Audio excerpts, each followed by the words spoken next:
Good morning. I'm going to take this off. Thank you for inviting me to your beautiful temple and to this experience of Sangha. Can you hear me? Okay, I might bend forward just a little bit. What I'm going to share with you today,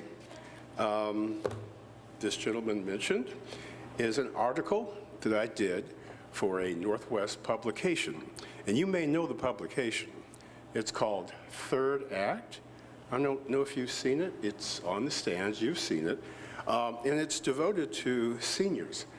It's called, the subtitle is Aging with Confidence. This is the fall issue, 2018. And for this issue, various writers were asked to contribute 10 gifts of wisdom for a grandchild. Now, I have a grandson, and he was 6 years old at the time. So I put together 10 items that I thought I would pass along to him based upon my experience. It was a short article that later became this book, A Grandparent's Wisdom for a Happy Life, a few years later. What I would like you to do is I present a talk that is halfway between the original article and halfway between the finished book, is think. If you are a senior citizen or a grandparent or a parent, what wisdom you would share with your loved ones who are younger? What would you pass along to them? 10, just think about 10 items, kernels of understanding that you would share with a young person. One of my great pleasures as a grandfather when my grandson Emery was 6 years old was in watching him discover the world around him. He's 11 years old now, a beautiful, brilliant boy who is just starting middle school at the French American Academy of Puget Sound, where he's been studying French, and this year will start his study of Mandarin. He's confident and curious, as comfortable as any kid could be with his own creativity. My companion, writer and Buddhist practitioner Sharon Skeeter, who is sitting with you this morning right there, once called Emery my mini-me. You did. So I see a lot of myself in my grandson, and that of course makes me wonder, what will his world be like as he grows into adolescence, then young manhood? Do I have any wisdom based on my 75 years of experience worth sharing with him? Are there any perennial truths that I, as a trained philosopher, a Buddhist practitioner, and an artist, can impart to Emery that might make his journey through this life easier or more rewarding? Looking at the problems I see in the world around me, so many problems, I realize that there are many things I want to say to him about the goodness, truth, and beauty that life offers.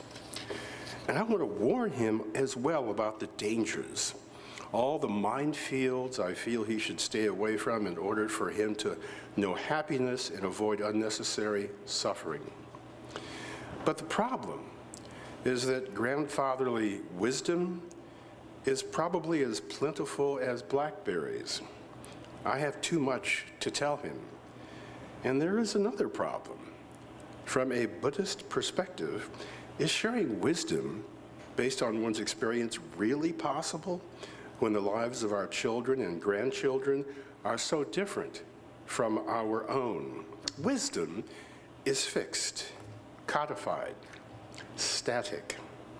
The world, on the other hand, is constantly changing.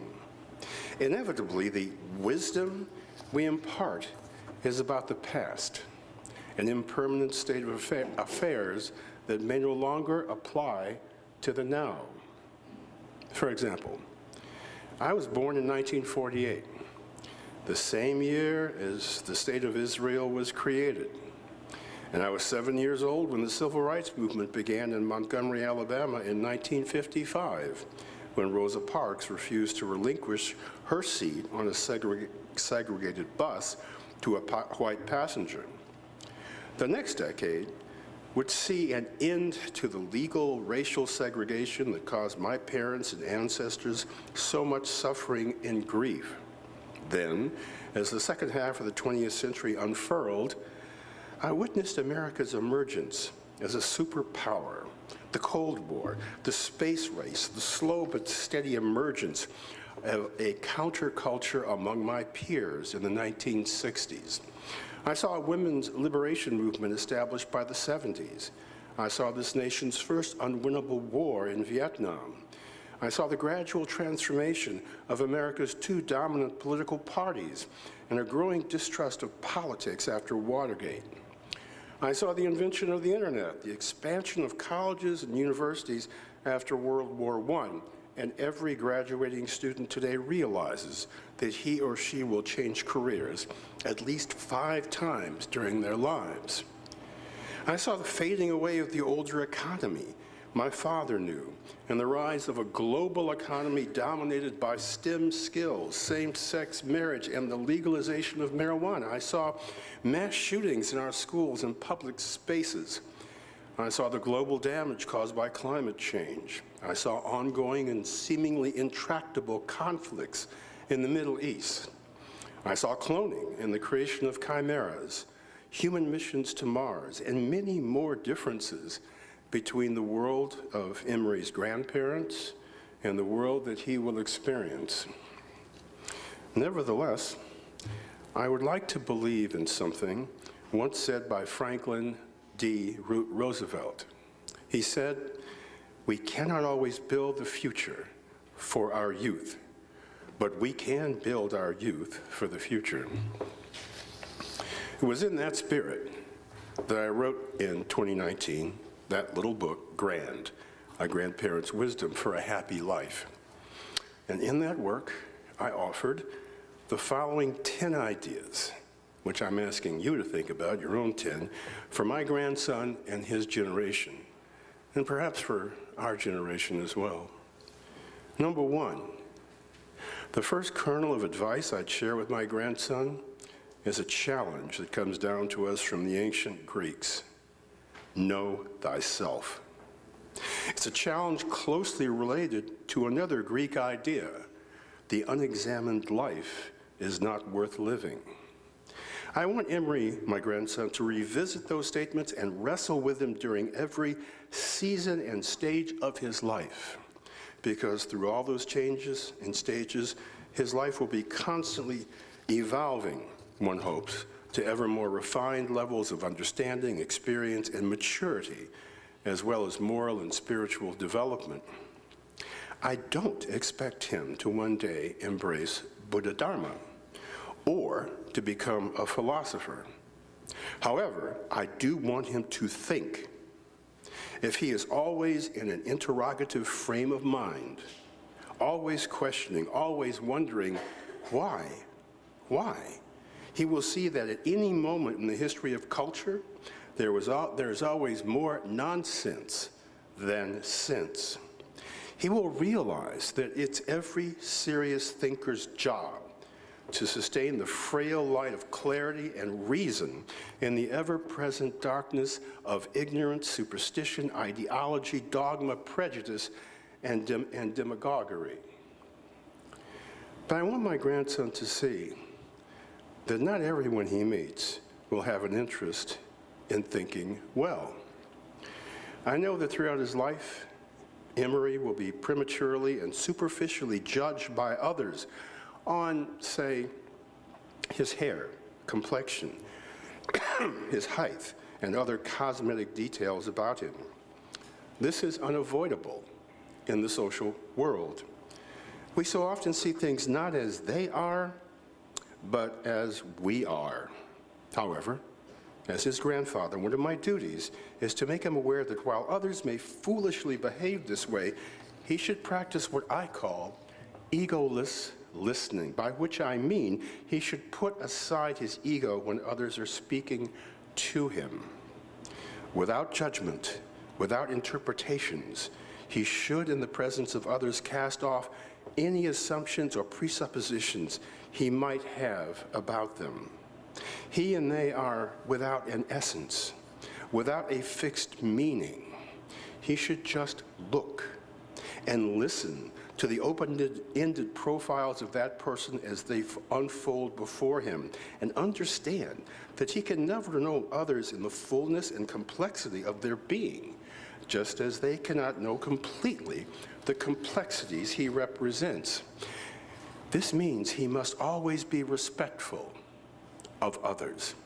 And if they are not always respectful of him, well, he must simply remember that regardless of what others come at him with, and despite how they judge or interpret him, there's actually not a static, fixed him there at all. He can never see the world completely from the historically conditioned perspective of others, nor will others be able to completely see the world through Imre's eyes, or know everything contained in all the chambers of his heart. And so, if he always listens egolessly and mindfully, if he can remember that all our knowledge is provisional and subject to change based on new evidence, others will always inspire wonder in him. He will understand, as Walt Whitman once put it, that each of us, in anything we examine with patience, contains multitudes. My second piece of advice for my grandson. As a Buddhist, I want my grandson to glimpse the truth behind something spiritual teacher Ruth King wrote in her book, Mindful of Race, Transforming Racism from the Inside Out. What she said was, life is not personal, permanent, or perfect. I think we should examine this trifecta of statements one at a time. She says life is not personal because we have no enduring, unchanging self. We are verbs, not nouns. Therefore, we could always creatively change our lives to fit new circumstances and reinvent ourselves, which I've had to do 3 times in my own life. As Ruth King says in The Spirit of Buddha Dharma, quote, "We are a series of ever-changing elemental processes, all arising and passing away. Who we are emerges out of interrelating causes and conditions." Secondly, her point is that what happens in life is not permanent because all phenomena are ever-changing. And finally, Ruth King tells us that life is not perfect. Stuff happens, she says, and we are not in control of having things go our way, at least not all the time. The third point I would give to my grandson, something I would pass along to him, is I want to say that he should see that whatever it is, it's you. Let me repeat that. Whatever it is, it's you. What do I mean by that? Simply this. Whatever he is experiencing, whether it be a person, place, or thing, he is in one way or another meaningfully connected to it. The third bit of advice I would give to my grandson is I would ask Imre to read Dr. Martin Luther King's favorite sermon, the one he liked the best that he wrote. It's called The 3 Dimensions of a Complete Life. This is the speech that earned King his first job as a pastor at Dexter Avenue Baptist Church in Montgomery, Alabama in 1954. And he delivered it again in London at St. Paul's Cathedral when on his way to receive the Nobel Peace Prize.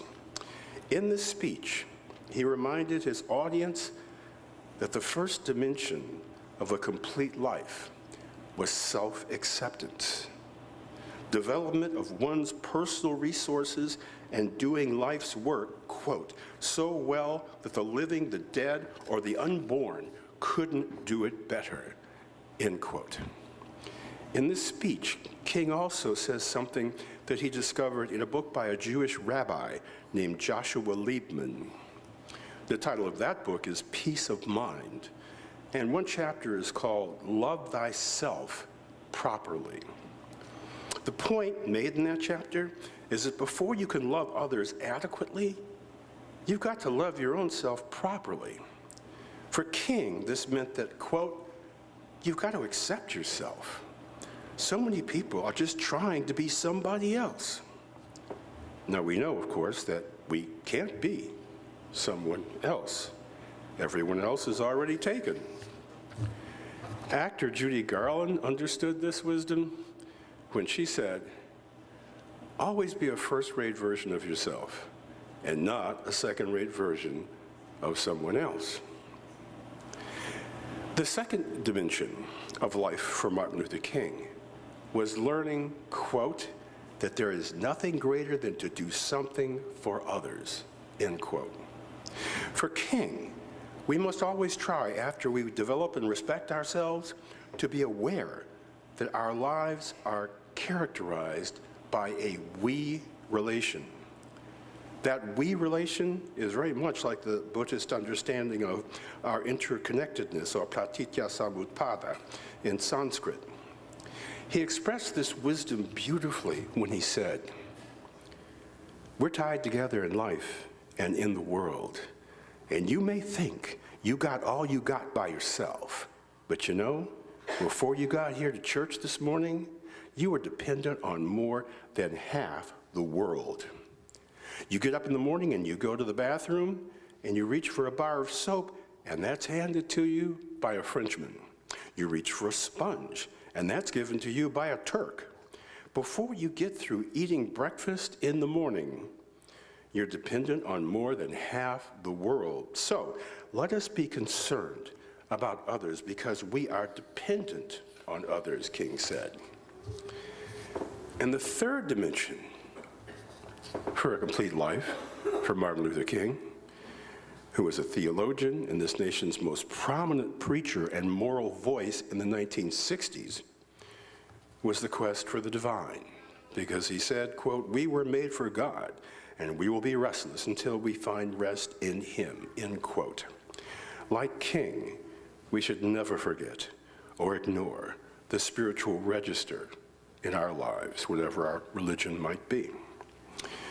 The fifth point that I would share with my grandson, I think that's the fifth point, I want him to understand that pain is something that comes in life, but suffering is voluntary or optional. In other words, life will bring as much pain as it does pleasure, but pain need not become suffering if we, or our egos, do not dwell upon or nourish the pain or the pleasure by becoming attached to them, because pleasure and pain, like everything in this universe, is impermanent. The sixth bit of advice that I would give to my grandson is this. I would advise him to learn the practice of meditation, especially mindfulness training, during his adolescent years, and to include in his life every day the experience of beauty, whether that be in music, nature, such as we see here in Seattle's Kubota Garden, in a painting, literature, or anywhere he can find it, in a world that offers too much in the way of ugliness, falsity, confusion, delusion, and evil. The sixth point that I would share with my grandson is this. He should also understand the Buddhist wisdom in the phrase, open mouth, already big mistake. Let me say that again, open mouth, like I'm doing, already big mistake. What this means is identical to the nearly universal wisdom found in every culture that tells us that before we speak, we should pass whatever we say through three gatekeepers. The three gatekeepers are just questions. Is what we are about to say true? Is it necessary? Will it do no harm? If our speech can pass these three gates, then it is worthy of sharing with others. This seventh item of wisdom is related to something amusing but important that was said by another Greek philosopher, Epictetus, who reminded us that the reason we have two ears and one mouth is because we're supposed to listen twice as much as we talk. The great late spiritual teacher, Eknath who I've read since the 80s, once had this response to the three gates on his website. This is a quote. "It is so easy to say something at the expense of others for the purpose of enhancing our own image. But such remarks, irresistible as they may be, serve only to fatten our egos and agitate others. We should be so fearful of hurting people that even if a clever remark is rushing off our tongue, we can barricade the gate. We should be able to swallow our cleverness rather than hurt someone. Better to say something banal but harmless than to be clever at someone else's expense." The eighth item of wisdom that I would share with my grandson is this. I would urge him and all of us to be a lifelong learner, but also to understand the importance of epistemological humility. That is, to see in a universe as vast and mysterious as ours, that our knowledge is always incomplete, and that our views and opinions are merely that, just limited views and opinions shaped by our conditioning in the social world. I want him to understand that there is no shame in saying, "I don't know." Writer C.S. Lewis pointed out the value of such humility when he offered this accurate description of our minds. Quote, "5 senses, an incurably abstract intellect, a haphazardly selective memory, a set of presuppositions and assumptions so numerous that I can never examine more than a minority of them, never become conscious of all of them. How much of total reality can such an apparatus let through?" This wisdom was shared by philosopher Bertrand Russell, who said, "What we know is always vanishingly small." The ninth thing I would say, penultimate thing to my grandson, is I would want him to understand that he is already perfect and whole, that nothing needs to be added to his being for him to experience happiness. After all, it takes an entire planet, indeed an entire universe, to support and nourish his being.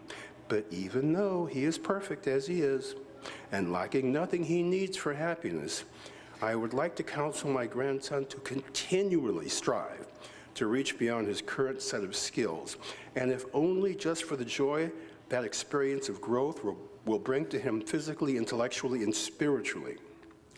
I would urge him to read Ralph Waldo Emerson, one of my literary heroes, who said that, quote, "It is our..." Okay. "It is our duty to be discontented with the measure we have of knowledge and virtue, to forget the things behind and press toward those before."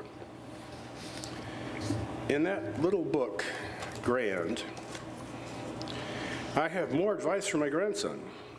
For example, that he should learn something about logic and the classic logical fallacies that come at us from politicians and the more than 3,000 advertising messages for products that bombard us every day.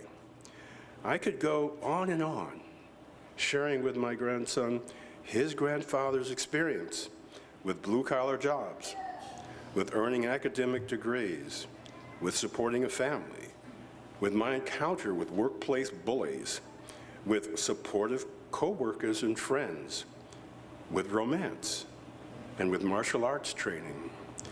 But I think what is most important is the spirit or the intention he brings to whatever he does. And so the very final thought I would share with him is that there is no greater experience that we can have than love. Unselfish love for and service to someone or something in this world greater than ourselves. For that is the wellspring from which all good things flow. Thank you very much for your patience.